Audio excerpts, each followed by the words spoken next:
So I'm interested in kind of what your thoughts are, what you talked about, kind of what ideas or thoughts you had. You willing to share your conversations? Yeah, go ahead, please. Yes, thanks. Oh, thank you. Am I too loud? Oh. All right.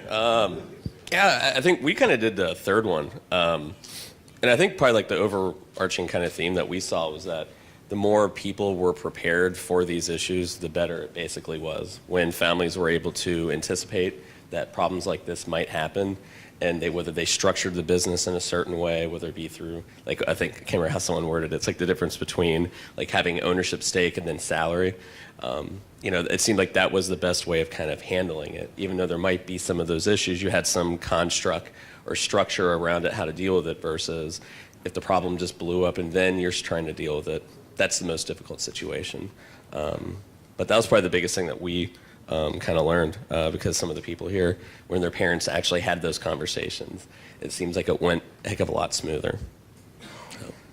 So talking beforehand or anticipating has really been kind of a key.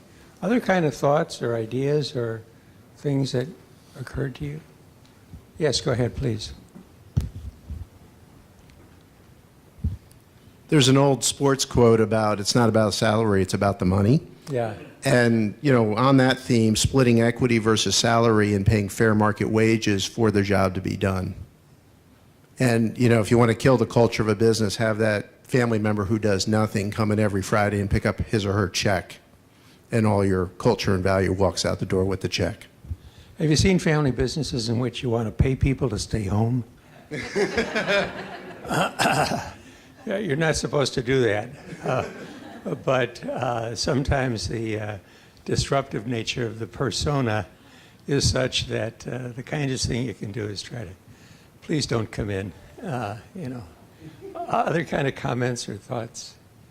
We talk a lot about the money. We worry about the money in succession planning.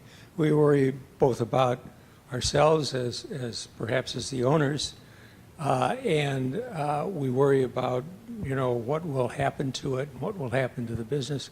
There's an awful lot of important thought about the money, but not enough thought sometimes about the values that essentially underpin everything else that happens and everything else that we do. Other kind of thoughts or other observations? You're very quiet, Steve. I can't even believe it. Sure, if you want me to talk, I will. They always start by handing me a microphone, and it always ends up with me apologizing. So, we talked on the same thing about the salary issues, but we talked about some of the mistakes we've made mostly, and they generally all centered around how we brought people into the business and the upfront expectations that were set, or not set, and the entitlement issues personally that I lost control of in my business. Right up front, there were danger signs that we ran right through and ignored because they were family.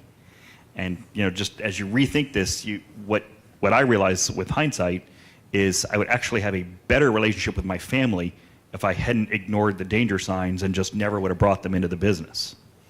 But because we all crashed into the wall at full speed, the relationship is all still in pieces.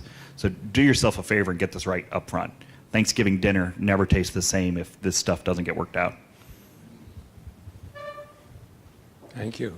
That's true. Other kind of, yes, go ahead, please. Good morning, everyone.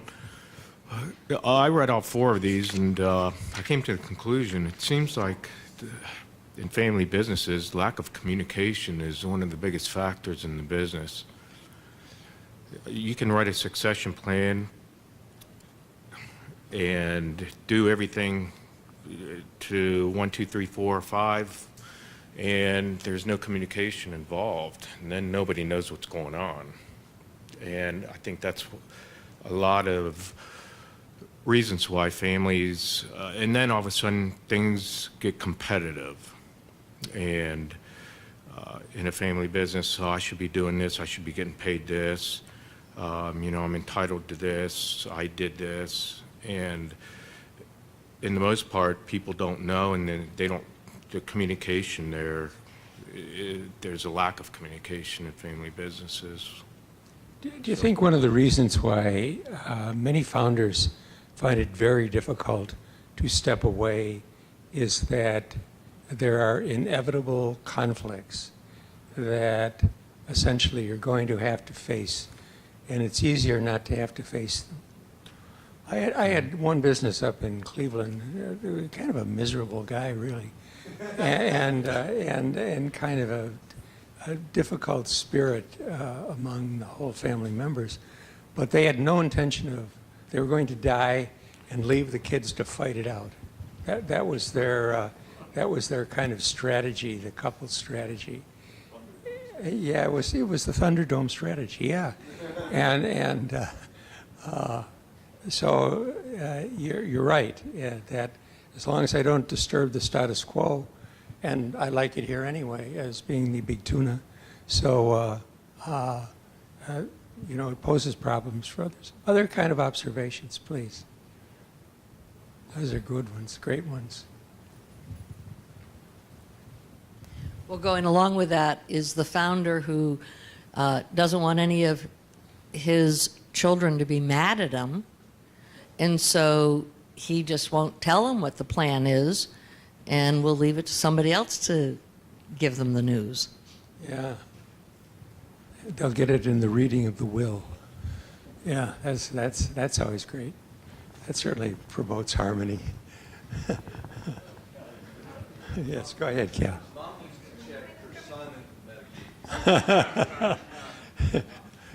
Kelly wants to check the son into a Medicaid facility.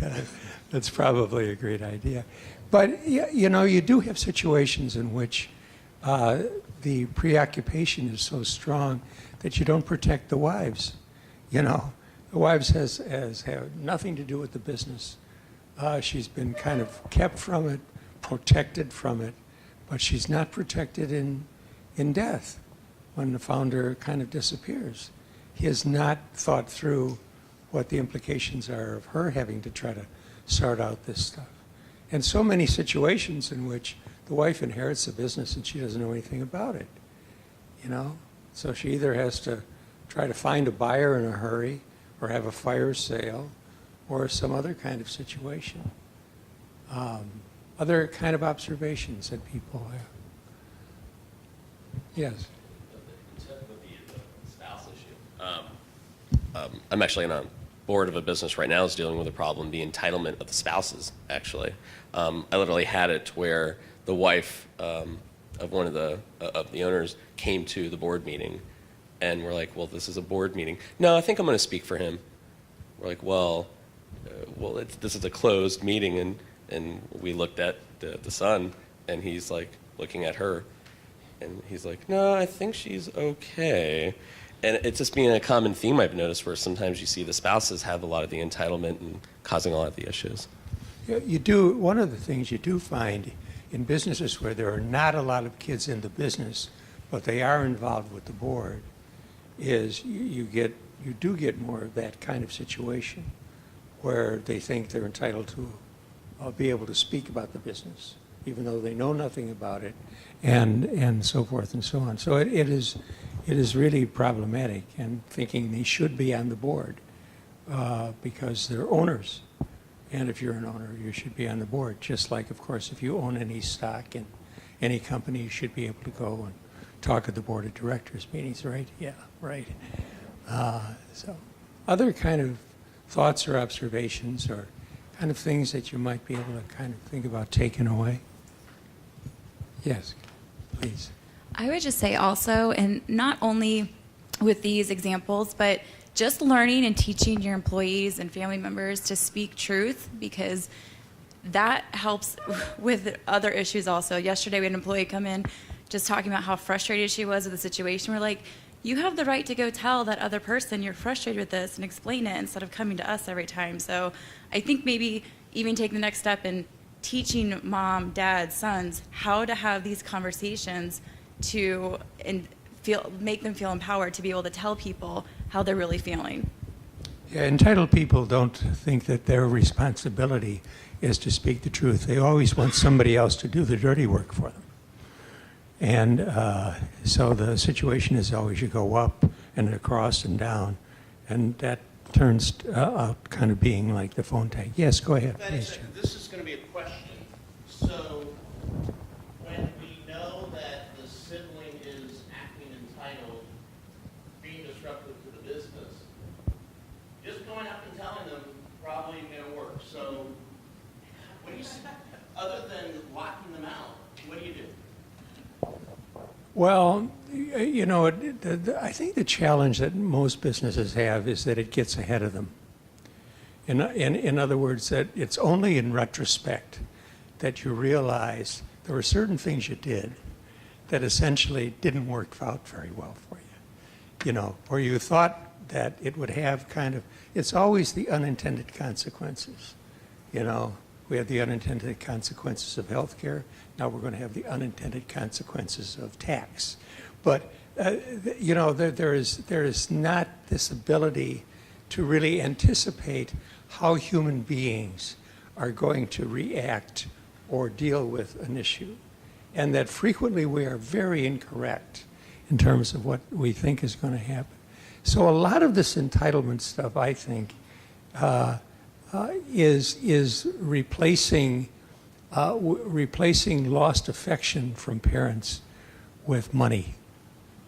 You buy them off, and they feel like the kids never kind of come to that understanding. Well, he didn't give me love, but at least he gave me a dividend, you know. And so, you know, when I think about the traps, so early on you have to essentially stress accountability, personal responsibility, intellectual curiosity as cornerstones of your business. These are things that you have to have. And business purpose beyond accumulated wealth. The challenge that many places have is we're so financially focused that we never talk values. We never talk about the contribution we're making to society. We never talk, because it's an uncomfortable talk maybe, about stewardship and about what we owe and what we give back and so forth and so on. And what you do find is those businesses that have lasted a long time have somehow found a way to do that. And the other thing is that the job of a successor is to grow the business, not harvest the business. If you look at businesses that go down the tubes, they're businesses where the kids come in and essentially take the perks, but they don't grow the business. And the expectation you have to have and the conversation you have to have with successors is how are you going to grow this thing? How are you going to continue employment for the 50, 100, 200, 300 people that have counted on our family for the last 50 years? That's a conversation that it doesn't occur to us that we should have. And so it's have values, talk values, live values. The value piece is so critical, it seems to me, in any of our success. Are those helpful trap avoiders, do you think? You know, as I think about the businesses I've worked with that are successful or that work their way out of it, you know, the entitlement stuff, you know, we're surrounded by entitlement. We're fighting about entitlement all the time. We think we deserve more and others deserve. We don't care what they deserve. We deserve more. And that's so bred into the culture these days that it's a terrible struggle for us. Terrible struggle when we're working with our kids. It's a terrible struggle everywhere. So it's the have values, talk values, live values. It seems to me that is perhaps the most important. A sense of entitlement is a cancerous thought process that is void of gratitude and can be deadly to relationships. That's all I got. It's lovely talking to you this morning.